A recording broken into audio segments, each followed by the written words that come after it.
tātou Tapuaiga i le atua. I o tau iwi atu i le rii. Iwi atu ia o tau au auna le rii. Iwi atu ia i le suafa o le rii. Ia whawhetai le suafa o le rii. E a mata mai nei lava. A ia o i le whaavavau. O le te talo mo le angang pa ia. E pa ia, e mamalu. E sirisiri e se lava la wa fio lo mātou atua. Au wā la wa fio le alofa, ma le alofa muti vale o malava. Lo alofa lea le di ie. Wa e ai manuia whātamso ali inga. Whea ngai ai ma lo watunu o le nei asu. I le manuia ma le file mu o la wa fio. Au o mātou o mai lo mātou tamā. Se o mātou a watu le taulanga o le whawhitai. Sula lo alofa ma lo wanga le lei. Whamanuina lo suafa pa ia. O no lo alofa ma lo wanga le lei. I le au noa lea mo i mātou o lau whanau. Ai pa ngā lea lo mātou watua. Le mawhai lava no mātou whai o se mea pe au noa ma lau fio. Le au o mātou mua i wala au atuai lau fio lo mātou tamā. Se e a fio mai. A fio mai e ala i le mana o lo lava ngang pa ia. E tauto lua ina la mātou Tapuaiga nei. E o mātou whai e le ato o toa e tatau ai. Mai wai mea uma i le whaasirisiri ina o lo lava vi inga e whaavavau. Wala atu la mātou talo i le swafa manu mālo Jesu ke riso lo mātou o li whaola. Amen. O le whaitau wina o le tus pa ia. Tus Filifilia mo i tātou le nei Afiafi. O mau mai lea le tusi o e peril o mtau po sifulu ma le tolu. Au whaitau wina le whai upo e fitu. E wha ngata le whai upo sifulu ma le ono. E peril mtau po sifulu ma le tolu. Whaitau wina le whai upo e fitu. Wha ngata le whai upo sifulu ma le ono. Wha whonga maia. Wha fionga pa ia lo tātou watua. I o tau manatua o tau taitai. O e wafola atu le afionga le atua i ate o tau. I o tau whaoa o i lo lātou whatu atua. Ma ia mawhau i le ungo a lātou a mio. O Jesu ke riso e le liu lava ia. O ananafi ma le aso e o foi le whaavavau. A wat whea vea ina o tau i a onga ese. Ma winga ese. A wae le lei ina whatu mawina o le loto i le alofa tu noa. E leo mea e ai. Wa le eise au ngā ie wa tā ofi ai. Wa iei lātou le whata whai taulanga. E le tatau ona ai i mea e ai. Yo au auna le whare whita whai. Au wao ia manu. Wa ave o lātou toto e le mea pa ia e le os taulanga sili. E whaima taulanga mo ang sala. Wa susunu o lātou tino i tua o le tonga lauapi. O le ana ti ngā Iesu i tua o le whaitutoa o le ai. Na ia whapa ia ina ai e ia o le nuu ilo na lava toto. O le mea lea, nā tātou o atuai a te ia i tua o le tonga lauapi. Ma ia tātou ono sa i le upu whai, pei o lona whaiwhainga. Au wau wale a iso tātou a aitu maui i nei, au ai tātou sa ili le atali. O le nei, o ia tātou, te awatu so o aile taulanga o le vi inga i le atua, o le fua lea o tātou laungutu, o lo fetala i atuai, lona suafa. Au ane ngalo ia te i tātou na angalelei mālolo whātu. Au au tālanga whāpena e fia i le atua. Whaamanuia mai le atua i tātou whaitau ma whaalongolongo i ana whiong paia. Tu maupe ia te ia lona lava vi inga. Nei mā so umai o i le whaavavau. O le launga i le suafa mamalu o le atua le tamā, le alo ma le anganga paia. Amene. Wa maua le matua le launga le tusi sa whaitau wina mai le whenga inga fōu. E perios fulu ma le tolu au whao ngā ina le whai upos fulu ma le tolu. Whaafonga o te whaitau wina. O le mea lea, nā tātou atua ia te ia i tua o le tonga lauapi. Ma ia tātou ono sa i le upu whai, pei o lona whaiwhainga. O le manato au tua le launga e whapea. O le atua sopotua oi. O le atua sopotua oi. O tua oi, o tapo whanua e sāna soli, e sāna sopo ia. E so ai le isi whanua, a ngā i le isi whanua. O so tanga wa tapu, ma wa whaasaina o na sopo i atu. O isi tua oi wa whaia lava e tangata i le vāno nofo ai ma le isi tangata. Ua iai le whailonga lanu. Ua tosi le tua oi o le mativa ma le mauoa. O le tangata mawalunga ma le tangata le tau oloa. O le tangata mai ma le tangata malosi. O le tane ma le fafine. O le tātou manatu au tū la o le nei afiafi. O le atua sopo tua oi. O le whaalia lea o lona mana sili ese. O le whaalia o lana pule au au. Ma le whaalia lava lea o lea lofa o lea tua e mō tangata uma. E fōringa whaapea se whaafita uli o loo tupu le sosaiete o tangata kerisiano. Na hafua ahi na toe sa ili se tō whaa i lautoe ina.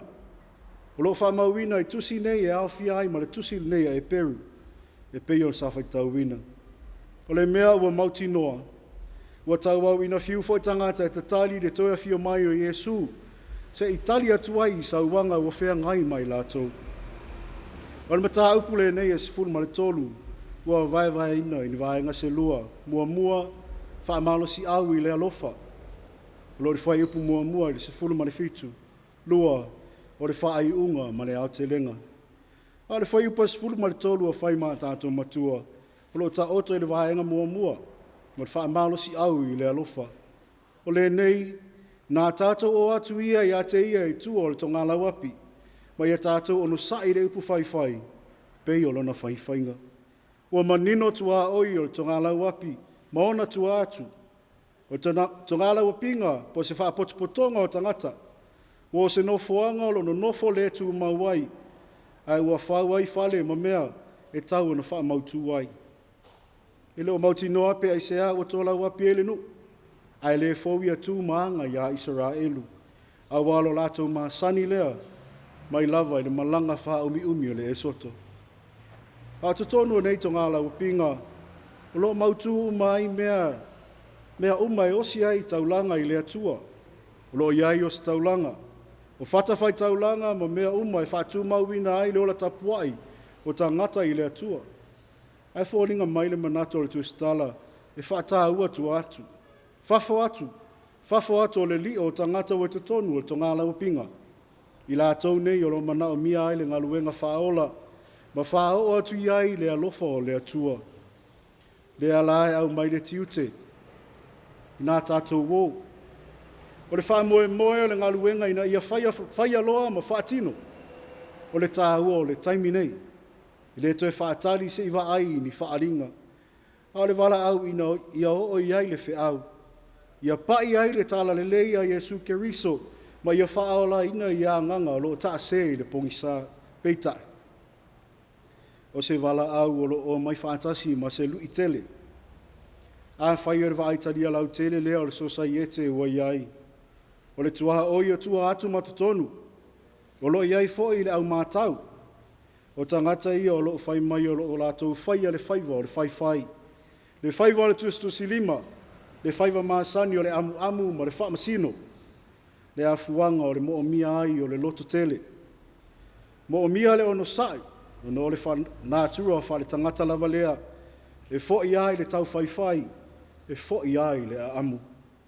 Le lava fōi na mātauina i taimi o Iesu. Na matua whasilingia ma amusia. Ina ia au mau ma tau mamafa whaatasi.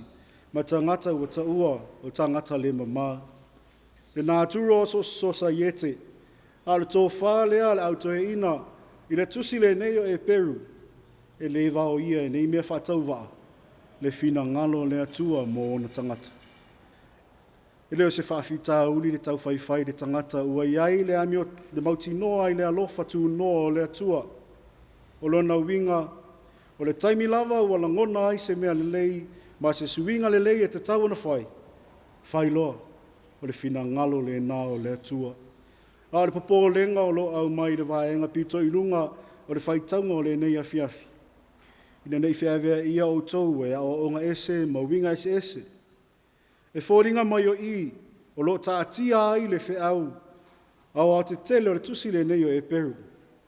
Le sili ese o Iesu Keriso, lona mamalu sili ese, ma lona tūlanga atua e sili ese ai o ia i mea umo le fuafuanga. Ale mea pito sili o na tā ua le manato le tūsitala. O le taulanga na whaia e Yesu o le wha maangaloina o angsala. Sa whaatinoina I tua atu. A wavea ma taulanga mo tangata uma. Le winga lea o le alofa atu I so se tangata. O le ngaluenga na whaia e Yesu I tua atu. A e sauwhanga ai tangata uma. O le taulanga na sosofa ai pa vailoto o tustusilima. Ma le wha ilonga tangata. Mo toe ina ma lato tofa. Ai se ala e toe whaua I tangata ia tua oi. Ua maa e au na whaato I lalo ina Yesu e ala ilona maliu mo lona tautu. O le whaatino ina o le alofa. O le whaatino ina o le alofa atu e whamaite le alofa wha le atua. E tupu I le loto ua le lei. Le alofa ia o mo tangata uma. Le alofa tātou te whai ai mea uma. Le alofa e loto sosoani ai. Ma pai atu iai e wa puapua ngātia. Wa mana o mia la tātou fesosoani. Hao le alofa e le tupu o no se mea e maua mai ai. Hao le alofa tū noa o le atua. O le afuanga lea e ta tau ai o na tātou wanga le lei ma alo lofa atu. Ai fōringa mai wa au mai e le tusi au e peru se isi wingo o le taulanga. Ua leo le manu e susunu I whatawhai taulanga. Ma alu wa elo na manongi I le atua. Hao whatinonga e pei o le alofa atu ma le lefa I longa tangata. Whai mai o le taulanga le nae na namu le sila whanga le atua. Samoa e malau whaafonga anga I le nei Afiafi. O le whiau lea le tala le lei mo I tātou uma. Ia tātou whaeilo atu le alofa sili ese o le atua. Lo na alofa na ia pai mai ai. Ma a mana ia ina so tātou whaatau waa. Lona whina ngalo ia wha o atu lana tala le lei. Whaatala le lei na I tangata uma. Lea ia tātou whaeilo atu le alofa. Le alofa e tutusa ai tangata uma I le tāwa ai. Ia awane I ngata I tutonu o tātou ainga. Awane I ngata I tutonu e kālesia mo tātou nuu. A ia whaasafua le alofa. I so se tangata ina ia pai atu iai le alofa o le atua. E whaaola ina ai se anganga ua le iloa ma taase I le pongisa o le tuina nau ma sala. O le alofa le whatua o ia o le atua e tutusa ai tangata umai a te ia. Lona alofa na ia sosofa ai le pāwai loto le whailonga lanu ma le whailonga tangata. Le alofa na ia fusia ai tangata uma o le tane ma le whawhine, o le mau oa ma le mativa, o le tangata maualunga ma le tangata le tau oloa. Le alofa e amana ia ai le leo o lo uso, ma ia amana ia ai tangata uma I lauwa ai. E iei taime tātou te whai ai lawa e tātou o tātou tua oi, ma isi o tātou uso. Tātou le amana ia ai o lātou leo, le amana ia ai o lātou langona, ma ngalo ai I tātou o nā lolofa atu, ma ua whai maala, ua tautau mia I lawa I totonu o tātou lava ainga, totonu o tātou nu, o le kālesia, ma le atu nuu ma so se so saiete. Ia tutusa tangata uma I le tāwa ai, ia amana ia le leo tangata uma po le lava, ia vea I tātou ma wha o le alofa, ni ia susulu pea le alofa o le atua I so se mea o lo iai le puapua ngātia ma le loi mata malingi, le tautau mia ma le oi, le mativa ma le tango lima, le mautonu ma le tautau mia, e wale mawhai ona o atu iai le alofa whare tangata, ma e wale matango fia. O le alofa leo le atua e sopo tua oi, o le alofa e mo vaipa noa uma, le alofa e mo tangata uma, le alofa e tupu ai le lenga, le alofa e tupu ai le loto wha maangalo, ma e wha le lei ai mo lo uso. Lo na alofa na o I tangata uma so se lanu mangangana. Lo na malo o whaatuina I le lalo langi nei. Ia wha ai loa e tangata uma, e ala I le alofa whio futai. Lo na malo e le lei, lo na malo e mamalu, lo na malo e file mu. Ina I mawhai o na I loa e lana whanau whaatuatua. Ia sauwha ngā umai I lona malo mamalu. Le alofa leo le atua na ia sosofa ai le pāwai loto o le angsala. E ala I lona maliu ma lona toetu mai le oti ma le tunga mau. Ina ia whaola ina le lalolangi atoa I lona lawatoto. Ma wha maangalo ina ia tātou angsala Pea tātou salamo ma whātua atu ia te ia. Tu mau i le atua lona lava vi inga nei. Ma so umai o i le whaavavau lava. Amen. Tātou pese i le atua, i le pese lua se lau li masful maleiva. Lua se lau li masful maleiva le pese tātou te pese ai i le atua.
tātou talsanga, o te talo e whawhitai, whātou i senga, mō whoina ato tātou mana o i lea tua, tātou i whoma talo i lea tua.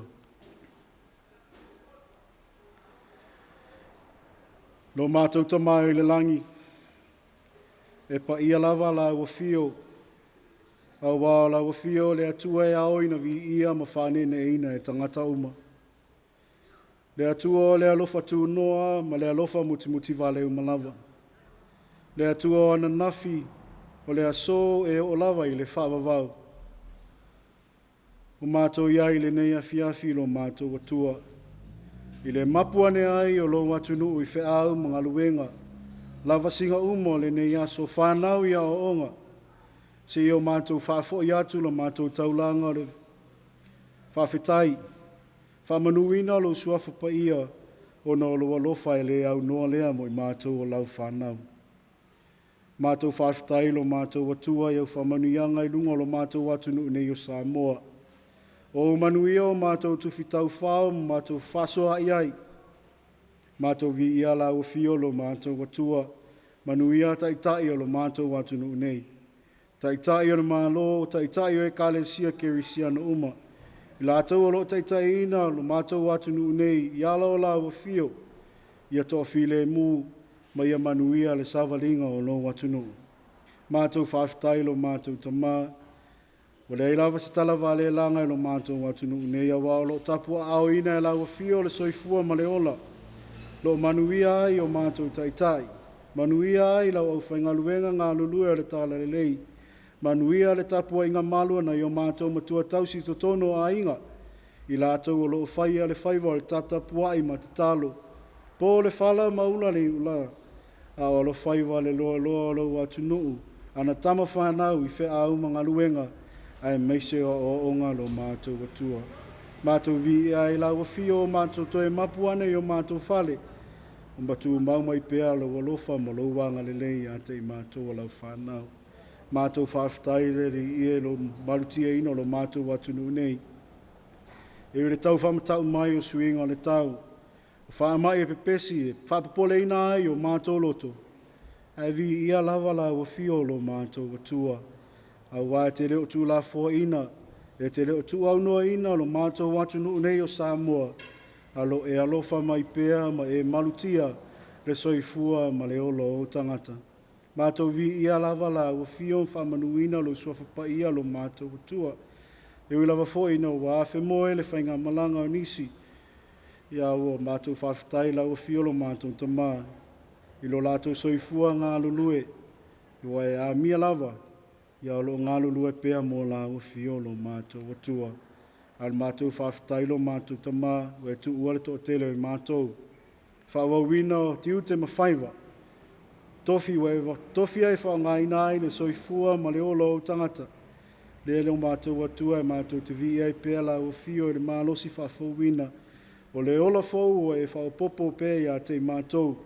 E whatino inai o mātou whaiva mo mātou tiute. Whawhetai le loto matala ma le atamai o e whasosoa mo i mātou. Mātou whaonga ina e tautua aila o fio i so se ala. To tono o a inga, to tono o mātou nu, to tono o whala potopotonga ese. To tono o lo watunu. Ia le ngata i lea lau whiau ma lau tala le leilo mātou atua. Vi e la vala o fio lo mātou tamā. O a mātou tonu lava i whātua tua i lawa fio, e te reo tu la fo ina lava i mātou a lau whanau. Iwi lava i so mātou o ese pēa, ma lawa fio le tele o taimi e whaia o mātou loto ma tu ina naunga. Ia e vi ia lawa fio lo mātou tamā, o lo Tofi le mū lava lo mātou watu nuu nei, i lo walofa sa ili mai mo i mātou a lau whanau lo mātou atua. Mātou whawhetai lo mātou tamā, ia wa fio ngai o mai pea ia te mātou o lau whanau. Upo le ola, tō matau wina ai le soifua whaleanganga o lau whanau whatua tua, whamalosia le awa o mai o lau fio lo mātou tamā. Mātou vi ia lau fio le atuae, o no luanganga pa ia e tautolua ina le vaivai ma le whatau waa o tangata. Tō mumusu ina o mātou tangata, whama ite mea le lei o mātou loto, Le yo mātou savavali pea I alo fina ngalo ai la ufio lo mātou tua. Ala mātou whawhtai siri leli e. Ono Yesu Keriso lo mātou wali whaola. Rona soifua no foina atoa mai, ne ia tongi o leina ai lau whanau ang sala. Ia to e watu ai mātou le mawhtanga, mawhana mala ua fio, pe au mātou talia I le salamo ma le whātua tua atu I la ua fio. Tu mau I pe la ua fio lo mātou watua le vi inga, o le whamanu ma le pure awa o malawa, nei māso o mai o le whawawau. Lo mātou tamami o tōnu ai. Tōnu masa au whamasinonga mo mātou tangata. Au mātou na ngona lava le whātau whaailu mo la ua fio. Pea mātou manatu I lo walofa tū noa. Le taulanga na e saunia e ala I lo walo pele a tere I whapele Mātou manatu I o mātou tū mo mātou wanga. Mātou manatu I o mātou amionga lo mātou atua. O le tusa lea mo lo fina ngalo mo I mātou. Mātou whaitau mo suesu e ia wafiong pa ia. Mātou I loa ai lo fina ngalo. O le tusa maala o mātou Filifili mātou te savavali ai. Lea li I lo mātou atua. Whama ngalo le ifonga lo watunu nei. Whama ngalo Samoa. Whama ngalo I ona taitai. Se pea o mātou I tele o taimi a mātou whai unga whai. O mātou whaia lava I so mātou poto mo so mātou I loa. Au o mātou le whātua tua atu I lawa fio, taitaina lo mātou atunu. Nei e Tofi le mu le savaringa lau whanau lo mātou atua. Whama ngalo I mātou manei. E se ma ngasala lo mātou atunu. Le ato ato le whatino ino o mātou tiute mo mātou wala awina. Le ato ato le whatino ino o mātou tiute tutonu o mātou ainga. Tutono whala potoponga o mātou ngā lulu e ai. Tutono le mālo. E le ngata I lea le ri e o lau whe au ma lau tala le lei. O mātou wala au lau fio lo mātou tama. Wha pale mai lo lo whatunoa. Wha mā ngalo lo mātou watunu nei. Wha mā ngalo I mātou uma le toto lo lava alo pele Yesu Keriso. Na wha maningina. Tongi o leina ai mātou a lau whanau ang sala. Le atua whafonga tālo e lo mātou tamai le langi. Mātou te tālo mo manuia I lunga lo mātou atunu nei o Samoa. Whamanuia I ona taitai. Ia whafuru mai pēr langi e lau fio lo lātou tō whā. Ina ia mwhai e ono lātou taitai lo mātou atunu nei le ami o tonu. Taitai ma le alofa I lau fio. Taitai ma le alofa I ona tangata lo mātou atua. E sidi e ona taitai ma le matau I lau fio. E maua ai ma whangwhaunga le lei. Au wale taitai ina lo mātou atunu nei. Whamanuia lau fio le Tapuaiga lo mātou atunu nei o Samoa. Whamanuia I ona tangata lau tele lo mātou atua. Tangata malana o atiae. E atina e ina ai a inga manuu ma le kālesia. E iai lo wanga le lei ma lo filemu. Whamanuia lau fio lo atunu. Ia maua malosi le tino le mawhangwhau ma le anganga. Ia ola sa ili atua I pēa I lau fio lo mātou atua.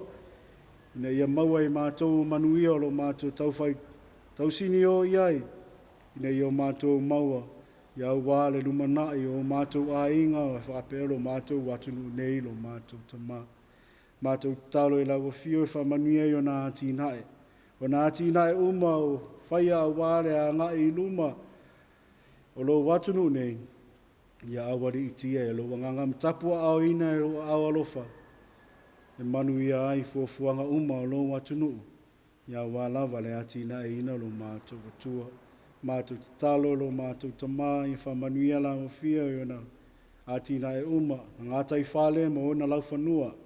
Mea uma o whaia au wale. E tua iai lau whanau lo mātou tama.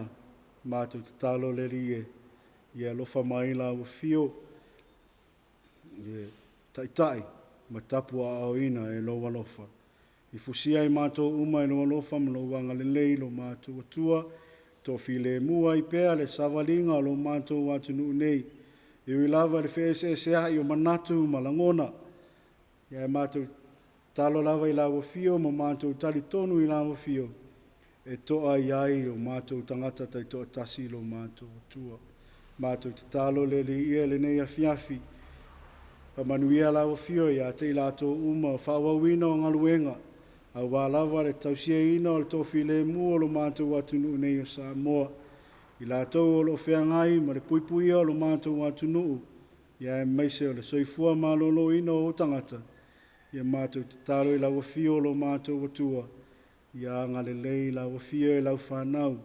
Lo whiangai ma ngaluenga le nei afiafi. Puipui ma la ve ina lo lātou wola. Fua i le malosi. I whatino ina i tiu te mawhaiva.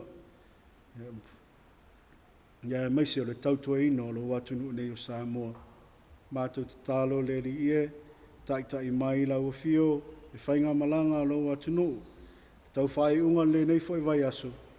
Ia awari itia e lau fio, apo ina le soifua ma le ola o tangata. Mātou whafoi pere vi inga i lau fio. Pea mai no mātou whai o whiau mangaluenga lo mātou tua. Mātou te talo ia lo mātou te mā. Mātou wofoina atu whaatasi ma te talo le loto o tangata lava ia. Ia whai pe ia lo finangalo. Ai awa lava o mātou loto. O mātou te talo. E la atu sua whamamalo Iesu Keriso lo mātou ali ima lo mātou whaola. A le manuia ma le file mua la o fio le atua lo mātou te mā. Le alofa silisili eso Iesu Keriso lo mātou ali ima lo mātou whaola.